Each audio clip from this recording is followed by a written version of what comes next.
Hi, and welcome to English-Fabule. Are you learning English? Great. Let's learn English with a very interesting story. Don't forget to subscribe, like, and comment. Let's get started. Imagine changing the world from your university room. That's kind of what Mark Zuckerberg did. He started Facebook, a website that today connects billions of people around the world. Think about it. Most people you know probably use Facebook or Instagram, and Zuckerberg is the person who made that happen. It all began when he was a student at Harvard University. He was a clever programmer, and from a simple idea, Facebook grew very fast. Suddenly, this young student became incredibly rich and famous.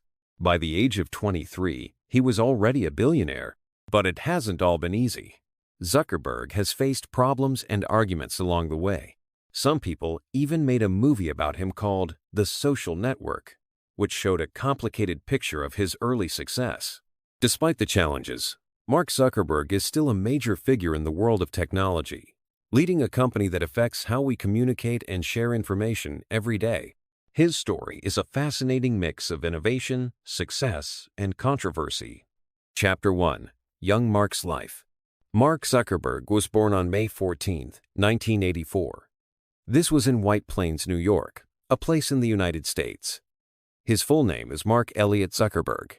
He was born into a family with interesting jobs. His mother, Karen, was a psychiatrist. This is a doctor who helps people with their minds and feelings. His father, Edward, was a dentist. A dentist takes care of people's teeth. Mark was not the only child in his family. He grew up with 3 sisters. Their names are Ariel, Randy, and Donna. So, Mark had a busy and probably lively home with his parents and sisters. His family had a religious background.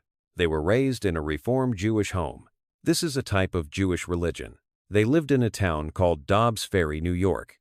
This is where Mark spent his childhood. We also know a little bit about his family history. His great-grandparents came from different countries in Europe, Austria, Germany, and Poland. This means Mark's family had roots in different parts of the world before coming to America. For his early schooling, Mark first went to Ardsley High School. This was likely close to his home in Dobbs Ferry. Later, he changed schools. He moved to Phillips Exeter Academy. This is a special kind of school called a prep school. Prep schools are known for being very good and preparing students for university. It's like a high school, but often with higher standards and more focus on getting into top colleges. Phillips Exeter Academy was not just about books for Mark. He was also active in sports. He was the captain of the fencing team. Fencing is a sport where 2 people fight with special swords. Being the captain means he was good at fencing and also a leader for his team. This shows that even in his younger years, Mark was not just interested in computers, but also in other activities and being part of a team. Even though this chapter is called Young Mark's Life, it's important to remember that these early years were the start of something very big. Growing up in a family with parents who had professional careers, being raised in a Jewish household, and going to good schools all played a part in shaping who Mark became. His time at Phillips Exeter Academy, where he was both a student and a sports leader, likely helped him develop important skills. These skills would be useful later in his life when he started creating Facebook and leading a huge company. This early part of Mark's life might seem normal in some ways, like any other child growing up with family and school. But even in these early years, there were hints of the person he would become. We know he was good at school, especially in subjects that needed thinking and problem solving. And we know he was a leader in sports. These are all signs that Mark was a bright and capable young person, even before he became famous for Facebook. Understanding his young life helps us see where he came from and how he developed into the person who changed the world of social media. It's the foundation for the rest of his story. Chapter 2. First Steps in Coding. Mark wasn't just like other kids. While some children played with toys outside, Mark was interested in something else: computers. Even when he was very young, he wanted to know how computers worked and what they could do. This interest started in his childhood, and it became a big part of his life. Mark's parents saw his interest and helped him learn. They got him a computer and found him a tutor to teach him about programming. Programming is like giving instructions to a computer to make it do things. For Mark, It was like learning a new language, but instead of talking to people, he was talking to machines. He really enjoyed it. He was curious and wanted to create things with computers. Around the age of 11, Mark made his first program. It was called Zucknet. Think of it like a very early version of the internet, but just for his family. His father had a dental office in the same house where they lived. Zucknet was a program that allowed the computers in his house to talk to the computers in his father's office. This meant that his family could send messages to each other, even if they were in different parts of the house. It was a simple program, but it was important because it was something Mark created himself.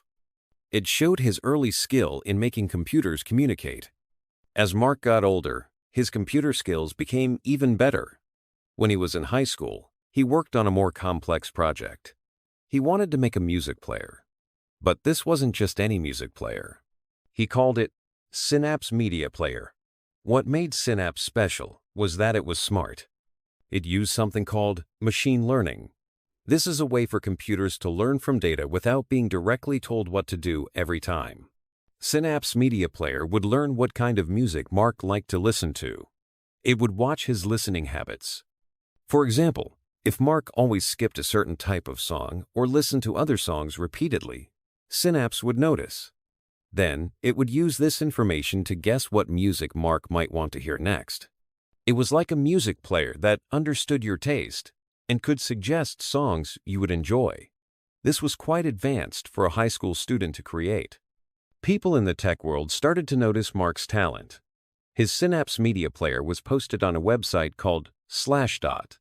Slashdot was a popular website for people interested in technology. It was like a place where people shared and discussed interesting tech news and projects. Synapse got a rating on Slashdot, which meant people were looking at it and giving their opinions. PC Magazine, a well-known computer magazine, also reviewed Synapse. They gave it a rating of 3 out of 5 stars. This was a good score and showed that even experts thought Mark's music player was interesting and well-made. It was a big achievement for a young programmer. Someone from a famous magazine called The New Yorker said something interesting about Mark. They said, "Some kids played computer games. Mark created them." This simple sentence really explains Mark's passion and skill. He wasn't just using computers to play games, he was using them to build games and other software. He was a creator, not just a user. He was always thinking about how to make new things with computers.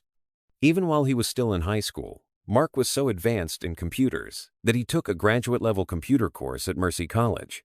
This is like taking university classes while you were still in high school. He went to these classes on Thursday evenings. This showed how serious he was about learning more about computers and how much he was ahead of other students his age. These early experiences with coding were very important for Mark. He started young, he learned quickly, and he was always creating new things. From Zucknet to Synapse Media Player, these projects were like building blocks. They gave him the skills and the confidence to do even bigger things later in his life. These first steps in coding were the beginning of his journey to becoming a successful programmer and businessman.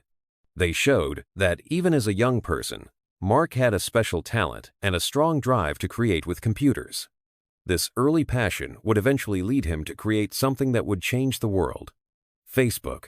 Chapter 3. College and Trouble. After high school, Mark went to a famous university called Harvard. Harvard is in the city of Cambridge near Boston in the state of Massachusetts.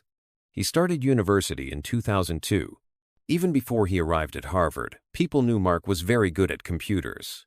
Someone from a magazine called The New Yorker even said that when other kids played computer games, Mark made them. He had a reputation as a super programmer, even at a young age. At Harvard, Mark studied 2 main things: psychology and computer science. Psychology is about how people think and feel. Computer science is the study of computers and how they work. He lived in a student house called Kirkland House. He also joined a student group called Alpha Epsilon Pi. He was making friends and getting used to university life. But he was also still very interested in computers and programming. In his second year at Harvard, Mark created a useful program called Course Match. Choosing classes at university can be hard. There are many options, and students often want to take classes with their friends or classes that other students like. Course Match was designed to help students with this problem. It showed students which classes other students were choosing. This helped them decide what classes to take too. It also helped students find other people who were in the same classes so they could study together. Course Match was a helpful tool for students at Harvard. It made choosing classes easier and helped people connect with classmates. After Course Match, Mark created another program, but this one caused some problems. This program was first called FaceMash.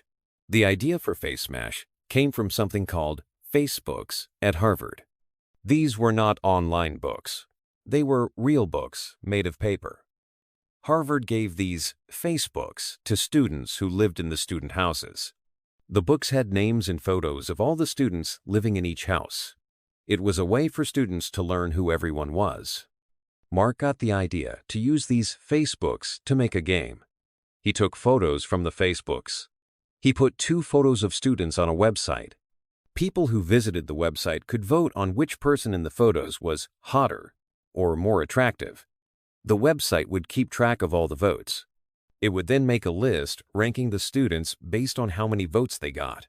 FaceMash started as a simple project, but it quickly became very popular at Harvard. Many students went to the website to vote and see the rankings. It became popular very fast, especially over one weekend. However, not everyone was happy about FaceMash. Many students were upset because their photos were used on the website without their permission. They did not agree to have their pictures judged in this way. Some students felt it was not right to compare people's looks like this. They thought it was disrespectful and could hurt people's feelings. People started to complain to the university about FaceMash. The website also caused technical problems for Harvard. Because so many students were using FaceMash at the same time, it used a lot of the university's computer network. It used so much network power that it slowed down the internet for everyone at Harvard. Some students could not even get online to do their schoolwork because FaceMash was using up all the internet speed. Because of the complaints and the network problems, Harvard University decided to shut down FaceMash. The university officials told Mark to stop running the website. They said it was not allowed and was causing too many issues. After FaceMash was shut down, Mark apologized publicly. He knew that he had upset some people and caused problems. He said sorry for using the photos without permission and for causing trouble with the university's internet. The student newspaper at Harvard, called the Harvard Crimson, wrote article FaceMash. The newspaper said that Mark's website was completely improper. This means they thought it was wrong and not suitable for the university. This time with FaceMash was a period of trouble for Mark at college. He had created something that became popular, but it also caused negative reactions and got him into trouble with the university. Even though it was a problem, FaceMash showed how good Mark was at creating websites and programs that people wanted to use. It was a learning experience for him, even if it was a bit difficult at the time. This experience, both the positive part of creating something popular and the negative part of the trouble it caused, would be important for what Mark did next. Chapter 4. Facebook is born. It was January 2004. Mark was still a student at Harvard University. He was known as a very clever programmer. He started to work on a new project. This time, it wasn't just a small program for students. This was going to be a website for people to connect. Maybe the idea came from his school days before Harvard. At Phillips Exeter Academy, the school he went to before college, they had something called the Photo Address Book. Students called it the Facebook. It was a book with photos and names of all the students. It also had information like their class year, friends, and phone numbers. This book was important for students to know each other at school. Mark probably remembered this idea. So, in January 2004, Mark started to write the code for his own Facebook, but this time it would be online. He didn't do it alone. He worked with some of his roommates and friends from Harvard. These were Eduardo Saverin, Andrew McCollum, Dustin Moskovitz, and Chris Hughes. Together, they became the first team behind Facebook. After working hard for about a month, the website was ready. On the 4th of February, 2004, Mark launched it. The first name of the website was TheFacebook. It was online at the address thefacebook.com. At the start, it was only for Harvard students. You needed a Harvard email address to join. The website was simple, but it was new and interesting. Students could create profiles with their photos and information. They could find friends and see what was happening with other students.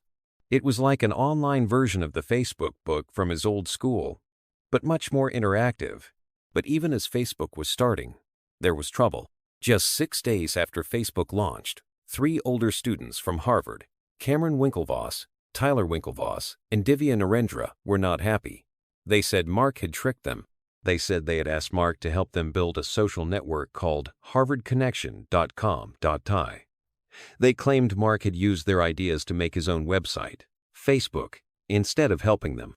These 3 students complained to the Harvard newspaper, the Harvard Crimson. The newspaper started to look into it. Mark tried to stop the story from being published. It is even said that he looked at the emails of the newspaper editors to try to find out what they knew. This was not a good thing to do. Later, these 3 students, the Winklevoss twins and Divya Narendra, decided to sue Mark. They started a legal case against him. They said he stole their ideas and made Facebook using their plans. This lawsuit would become a big problem for Mark and Facebook for years. Even with this trouble, Facebook was growing fast at Harvard. It was becoming very popular. Mark and Dustin Moskovitz, one of his co-founders, realized that Facebook could be bigger than just Harvard. They decided to open it up to other universities. They started with Columbia University, New York University, Stanford University, and some other big schools. Students at these universities could now also join Facebook. It was no longer just a Harvard thing. It was becoming a network for many college students. By this time, Mark had a big decision to make. Facebook was taking up all his time. He was still a student at Harvard, but he was spending most of his days and nights working on the website. He realized he couldn't do both well. So, in his second year of college, Mark made a big choice. He decided to leave Harvard. He dropped out of university to focus completely on Facebook. It was a risky decision. Many people thought college was very important for success, but Mark believed in Facebook. He thought it could be something really big. He and his friends, Dustin Moskovitz and the other co-founders, packed up and moved to California. They went to a place called Palo Alto, which is in Silicon Valley. Silicon Valley is known as the center of computer technology in California and even the world. They rented a small house in Palo Alto. This house became their first office. It was a simple start, but they were in the right place. During that summer, Mark met someone important. His name was Peter Thiel. Peter Thiel was a businessman and investor. He saw the potential in Facebook and decided to invest money in the company. This was a very important moment. It gave Facebook the money it needed to grow even faster. By the middle of 2004, Facebook had its first real office, not just a house. They were starting to become a real company, even though they were now in California and things were going well. They thought about going back to Harvard. They had planned to return to college, but they changed their minds. They decided to stay in California, in Silicon Valley.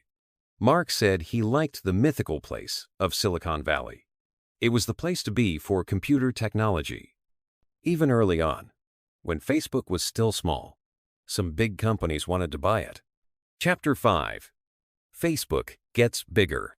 After Facebook started at Harvard University, it became very popular very quickly. Students loved it.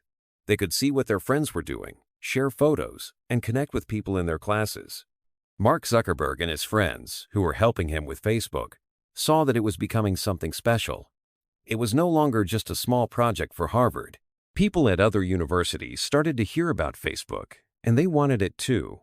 Students from Columbia University, New York University, Stanford University, and many more asked if they could join. Mark and Dustin Moskovitz, one of his friends and helpers, started to work on making this happen. They opened up Facebook to more and more schools. It was like a chain reaction. Once students at one university could use Facebook, students at other universities nearby wanted it as well. This was a very busy time for Mark. He was still a student at Harvard, But Facebook was taking up more and more of his time. He had to make a big decision. Should he stay in school, or should he focus all his energy on Facebook? He chose Facebook. Mark decided to leave Harvard University. This is called dropping out. It was a big risk, but he believed in Facebook and its potential. He felt that to make Facebook really great, he needed to work on it full-time, without the distractions of classes and exams.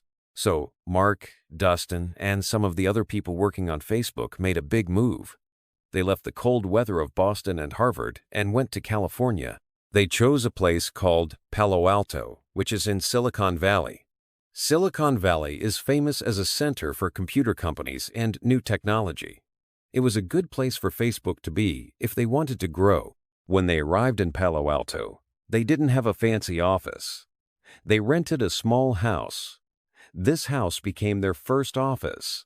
It was probably a bit crowded, but it was where they worked, coded, and planned the future of Facebook. During this time, Mark met an important person named Peter Thiel. Peter Thiel was a businessman who believed in new ideas and companies. He saw the potential in Facebook. Peter Thiel decided to invest money in Facebook. This was a very important moment. The investment from Peter Thiel gave Facebook more money to grow, hire more people, and get a real office. In the middle of 2004, Facebook got its first proper office. It wasn't a huge building, but it was much better than working from a small house. Facebook was becoming a real company. Even though they were growing fast, some big companies noticed Facebook and wanted to buy it. These companies offered Mark a lot of money to take over Facebook. But Mark said no. He explained why in an interview later. He said it wasn't about the money. For him and his team, the most important thing was to create something special. An open information flow for people. He didn't like the idea of big media companies owning Facebook and controlling it. He wanted Facebook to stay independent and focused on its mission. Facebook continued to get more and more users. It wasn't just for university students anymore. They started to allow high school students to join, and then people in other countries. More and more people around the world were signing up for Facebook. By 2010, just a few years after it started, Facebook had reached a huge milestone: 500 million users. That's 500 million people using Facebook to connect with friends and family, share their lives, and see what was happening in the world. Mark Zuckerberg was surprised and excited by this incredible growth. People started to wonder if Facebook could make even more money from advertising. Websites often make money by showing ads to their users. Mark knew they could put more ads on Facebook pages and earn more. But he decided to do things differently. He said that Facebook pages had fewer ads compared to search engines like Google. He explained that they made enough money. For Mark, it wasn't just about making as much money as possible. It was about keeping Facebook running well and growing in the way they wanted to. Mark's decision to leave university and move to California was a turning point. Getting investment and turning down offers to sell the company were also key moments. Facebook was no longer just for students. It was becoming something much, much bigger. This rapid growth set the stage for even more changes and challenges for Mark and Facebook in the years to come. Chapter 6. Problems and Lawsuits. As Facebook got bigger and bigger, Mark Zuckerberg and his company also faced some big problems. It wasn't always easy being in charge of something so important, and sometimes things went wrong.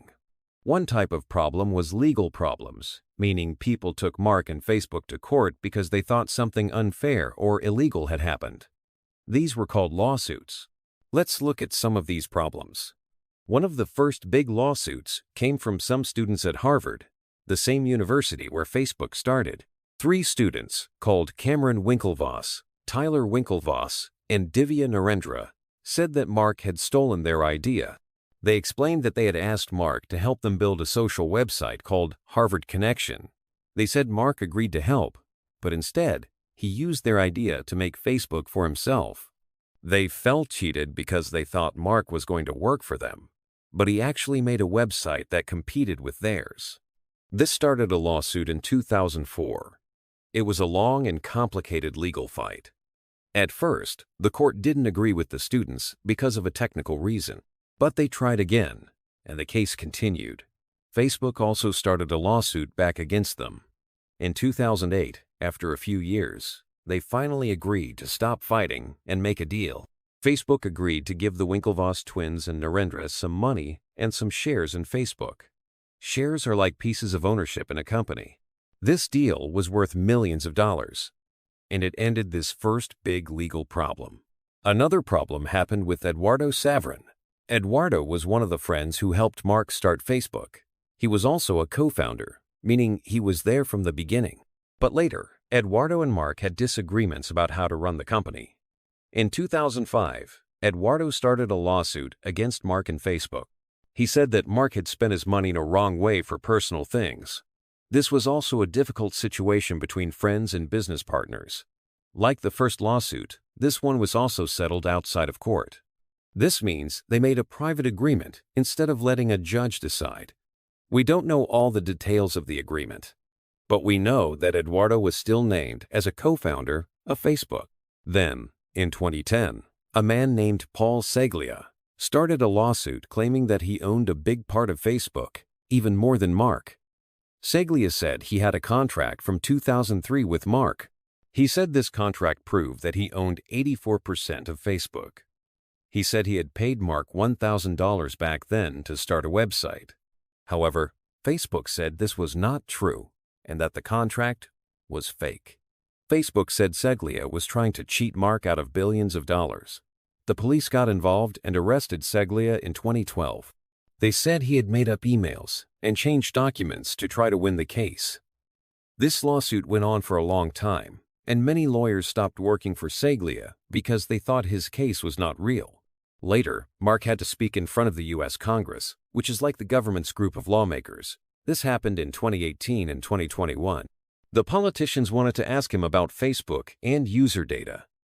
This was after a big problem, where a company called Cambridge Analytica had used information from many Facebook users without their permission. This was a big scandal about privacy and how Facebook protected people's information. Mark had to answer many difficult questions about what Facebook was doing to keep user data safe and what Facebook's role was in spreading information, including misinformation and hate speech. He said Facebook needed to do better and was taking steps to improve. These are just some examples of the problems and lawsuits Mark Zuckerberg and Facebook faced as they grew. They show that success can bring not only great things, but also big challenges and legal battles. Chapter 7. Mark in movies and television. After Facebook became famous all over the world, people started to make stories about Mark Zuckerberg and his company. One of the most famous stories was a movie called The Social Network. This chapter is about how Mark and Facebook were shown in movies and on television. In 2010, a movie came out called The Social Network. It was all about how Mark started Facebook when he was at Harvard University. A famous actor, Jesse Eisenberg, played Mark in the movie. When Mark heard about the movie, he said he wished nobody made a movie about him while he was still alive. He felt a bit strange about it. People who made the movie read a book called The Accidental Billionaires. This book told a story about Facebook that was very interesting and fun, but maybe not completely true. The person who wrote the movie script, Aaron Sorkin, said that he wanted to tell a good story, not just the exact truth. He said it's okay if some things are changed a little bit to make the story better. When the movie was finished, not everyone thought it showed Mark in a good way. Some people thought it made him look like he wasn't very nice. Mark himself was worried that people would think he was a bad person after watching the movie. He wanted people to know that he was a good guy. However, the movie was very successful. It won many awards, like the Golden Globe Award for Best Picture. The people who made the movie even thanked Mark Zuckerberg when they got the award. They said they used his life and work to tell a story about how people communicate today. The writer of the movie, Aaron Sorkin, even said sorry to Mark if the movie made him look bad. He said Mark was a great businessman, a visionary, and someone who wants to help others. One funny thing happened after the movie came out. Mark Zuckerberg actually met Jesse Eisenberg, the actor who played him, on a television show called Saturday Night Live. It was the first time they had ever met. Jesse asked Mark what he thought about the movie. Mark just said, "It was interesting." Jesse Eisenberg said he was nervous to meet Mark because he had been thinking about him for a long time to play him in the movie. He thought Mark was very kind to even come on the show and make jokes about the movie, even though it wasn't always nice about him. But was the movie really true? Some people who know Mark said that the movie was only about 40% true. David Kirkpatrick, who wrote a book about Facebook, said that the movie changed many things. He said Mark is not really mean or sarcastic like he is in the movie. He said that many things in the movie happened, but they were changed and twisted. He said the movie gives a wrong idea about Mark. According to David, Mark's main goal was to create a new way for people to share information on the internet.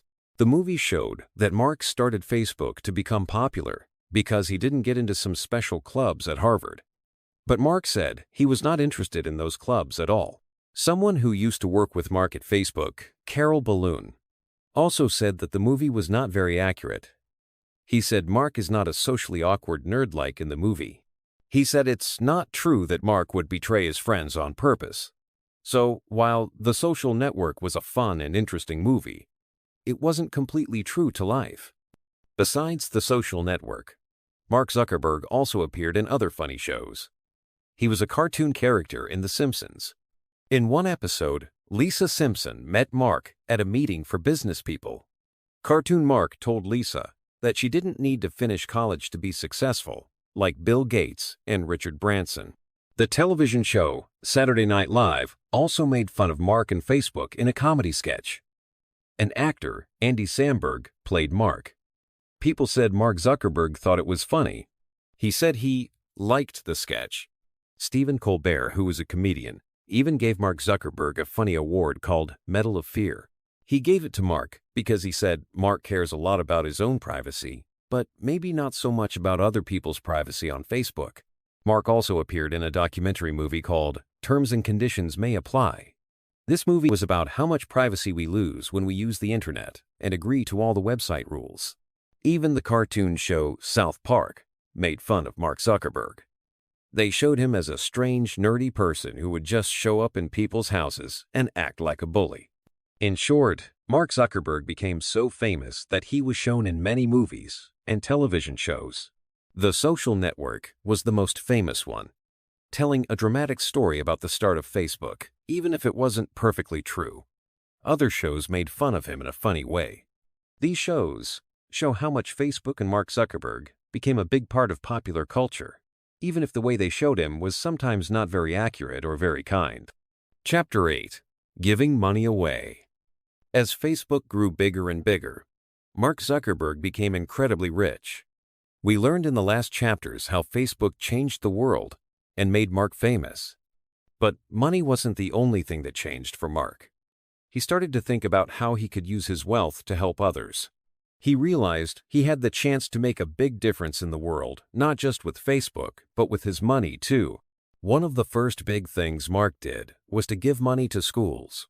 In 2010, he decided to donate a lot of money, $100 million, to the public schools in a city called Newark, in New Jersey. Newark schools had problems, and Mark wanted to help make them better for the children there. This was a really large amount of money, and people were very surprised and interested. Some people wondered why Mark gave so much money at that time. It was just when a movie about him, The Social Network, was coming out. This movie didn't show Mark in a very good light. Some people thought maybe he was giving money to make himself look like a good person. But Mark said that wasn't true. He said he didn't want the movie to be connected to his donation. He even thought about giving the money secretly, so nobody would know it was him. However, the mayor of Newark and the governor of New Jersey persuaded him to make it public. The money was meant to help Newark schools in many ways. But sadly, it seems like the money didn't work as well as everyone hoped. Some people say it was wasted. A journalist even wrote that the money was largely wasted. This is a shame because Mark really wanted to help the students in Newark. It shows that even when you give a lot of money, it's not always easy to fix big problems. Despite this, Mark was still committed to giving back. In 2010, he joined something called the Giving Pledge. This is a promise that rich people make to give away at least half of their money to good causes during their lives. Other very rich people like Bill Gates and Warren Buffett also joined this pledge. Mark said he and his wife Priscilla would give away most of their money to help people and make the world more equal.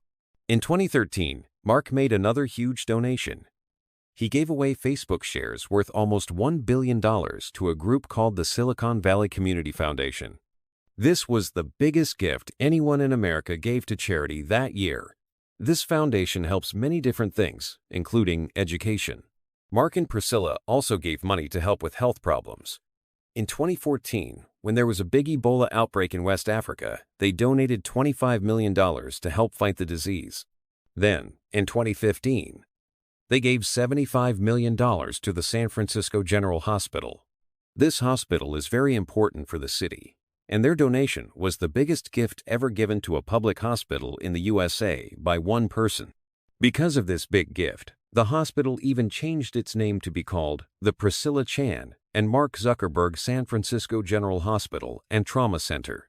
However, later on, some people in San Francisco were not happy about this because of problems with Facebook and how it was used. But the biggest step in Mark and Priscilla's giving was the creation of the Chan Zuckerberg Initiative, or CZI. In 2015, they announced they would give away 99% of their Facebook shares, which was worth about $45 billion at that time, to this new project. This was a truly massive commitment. They planned to give this money away over their lifetimes, not all at once. The Chan Zuckerberg Initiative is not like a traditional charity. It's set up as a special type of company called an LLC. This gives Mark and Priscilla more control over how the money is used. The goal of CZI is very broad: to advance human potential and promote equality. They want to help make life better for everyone in the world. Some people call this kind of giving philanthrocapitalism. One big part of CZI is the Chan Zuckerberg BioHub. This is a research center in San Francisco. It brings together scientists from top universities like Stanford, Berkeley, and the University of California, San Francisco. CZI gave $600 million to start the BioHub. The idea is to help scientists work together to find cures for diseases and make new discoveries in science. Unlike some charities, the BioHub can also make money from the research it funds, but it also encourages scientists to share their work openly. Even during the COVID-19 pandemic, Mark and Priscilla continued to give help. They donated money to help find treatments for the virus and also supported local news organizations that were struggling during the pandemic. Mark Zuckerberg's journey changed a lot. He went from a student making websites in his dorm room to a billionaire who wanted to use his wealth to solve big problems. His donations have been massive and have touched many areas, from education to health and science. While some of his early donations had mixed results, his commitment to giving back through the Chan Zuckerberg Initiative shows a long-term plan to make a positive impact on the world.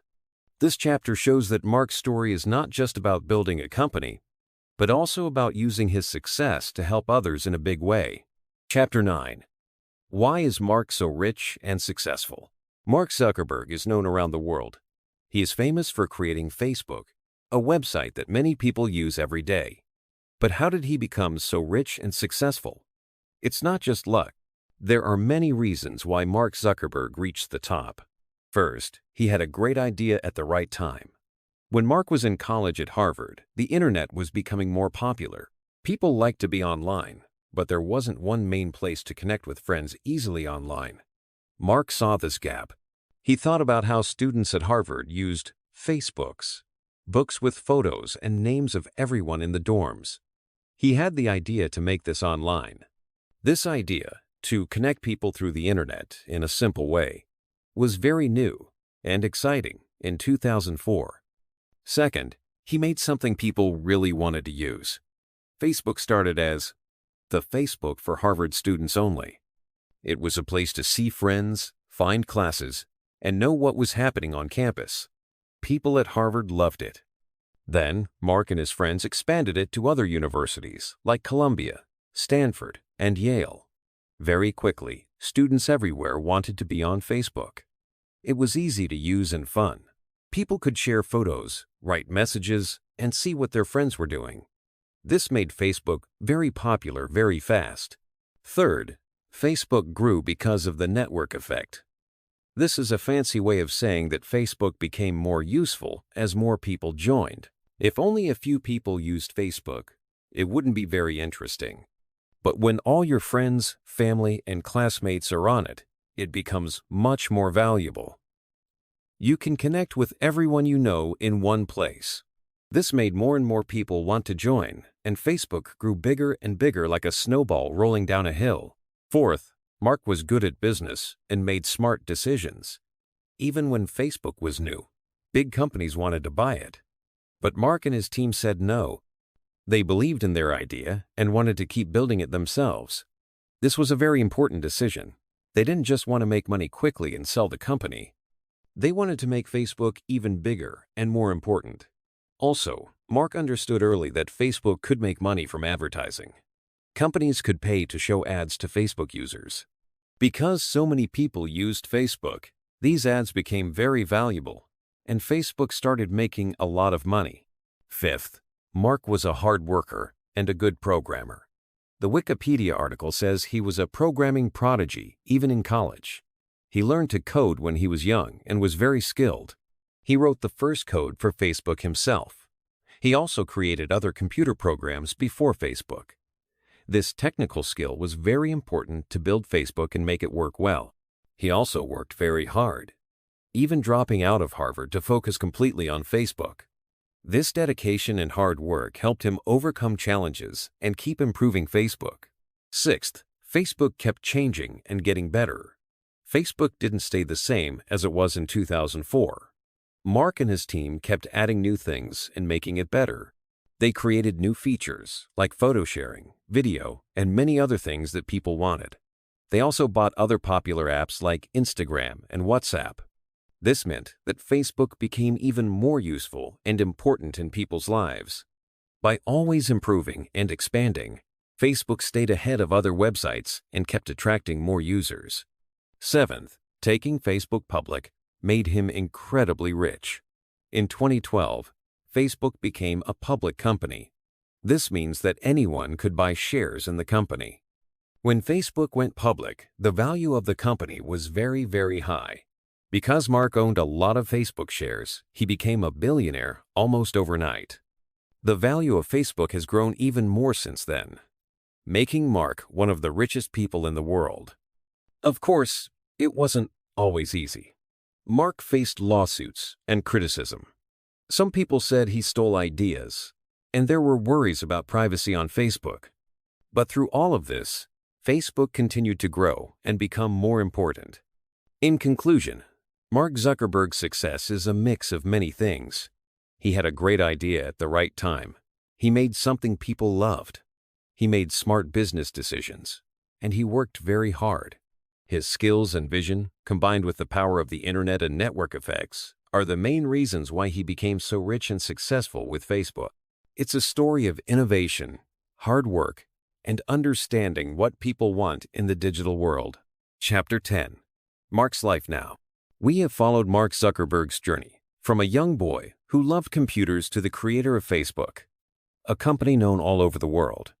Now, we will look at Mark's life today. What is he doing now, after all the success and challenges? This chapter will talk about his family, his interests outside of work, and his role in the bigger world. Mark is not just a businessman anymore. He is also a husband and a father. In 2012, he married Priscilla Chan. They met when they were both students at Harvard University. Priscilla is a doctor, and she and Mark have been together for a long time. Their wedding was a small and private event in their backyard, which was also a celebration of Priscilla finishing medical school. Mark and Priscilla have 3 daughters. Their first daughter, Maxima, was born in 2015. They gave her a Chinese name, Chen Mingyu, which is special to their family. Their second daughter, August, was born in 2017, and their third, Aurelia, arrived in 2023. Mark often talks about his daughters and how they are important in his life. He has said that becoming a father has changed how he thinks about the world and the future. Family is clearly very important to Mark. He and Priscilla have also used their wealth to start something called the Chan Zuckerberg Initiative. This is a project where they want to use their money to help solve big problems in the world, like diseases and inequality. It shows that they want to make a positive difference beyond just Facebook. Besides his family and work, Mark has also become more interested in politics. In the past, he didn't talk much about politics, but that has changed. He has used his platform to talk about important issues and even met with political leaders from different countries. For example, he has spoken about immigration and the importance of helping people who come to the U.S. from other countries. He has also talked about online safety and the need to protect people on the internet. Sometimes, his company Meta, which owns Facebook and Instagram, has faced criticism about these issues. Mark has had to answer questions from politicians and even give evidence to government committees about how Facebook works and what it is doing to solve problems. Mark has also been involved in political fundraising. He has supported politicians from different parties, focusing on issues like education reform. He even started a group called FWDS to push for changes in areas like immigration and technology. This shows that Mark is not just focused on his company but also on how to make the world better in other ways. However, Mark's political involvement has not always been easy. Sometimes, people have disagreed with his views or the actions of his company. He has been in situations where he had to defend his company and his beliefs. Recently, he has mentioned that he regrets not pushing back more against government pressure to remove certain content related to COVID-19 on Facebook. This shows that he is still learning and thinking about his role and the responsibilities that come with running a big platform like Facebook. Despite the serious side of his work and political interests, Mark also has personal hobbies. Recently, he has become very interested in martial arts, especially Brazilian Jiu-Jitsu, BJJ, and mixed martial arts, MMA.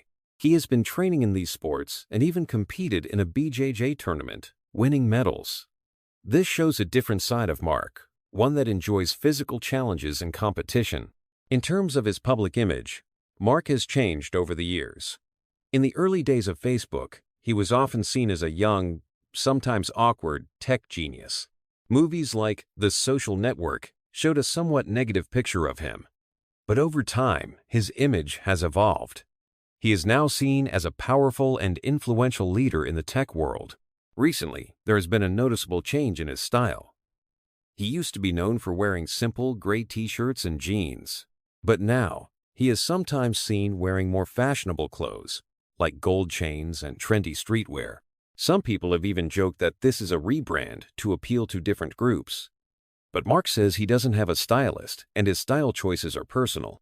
Overall, Mark Zuckerberg's life now is a mix of many things. He is still the CEO of Meta, leading a huge company that affects billions of people. He is a husband and father, focused on his family. He is interested in politics and philanthropy, trying to use his influence to make a difference. And he also has personal passions, like martial arts.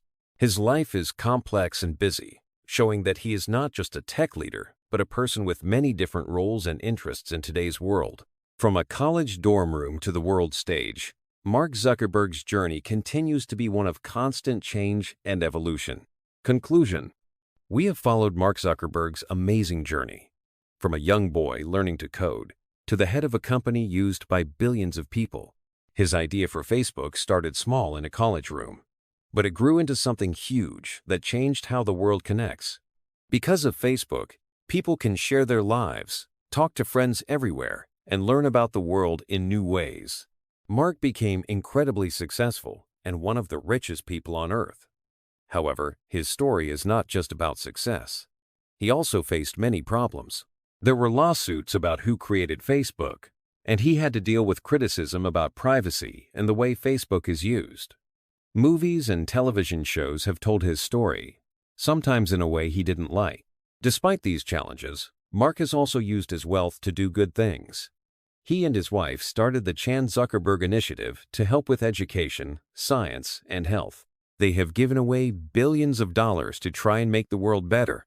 Mark Zuckerberg's life is still being written. He has changed a lot over the years, and his company continues to grow and change too.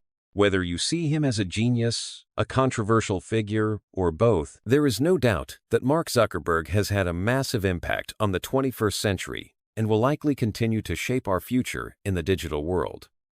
Hey there! Just a second before you go. If you learned something new today, please give this video a like, write your thoughts in the comments, and subscribe to the channel. It only takes a second, and it really, really helps to create even better English videos for you. Your support means the world. Thank you.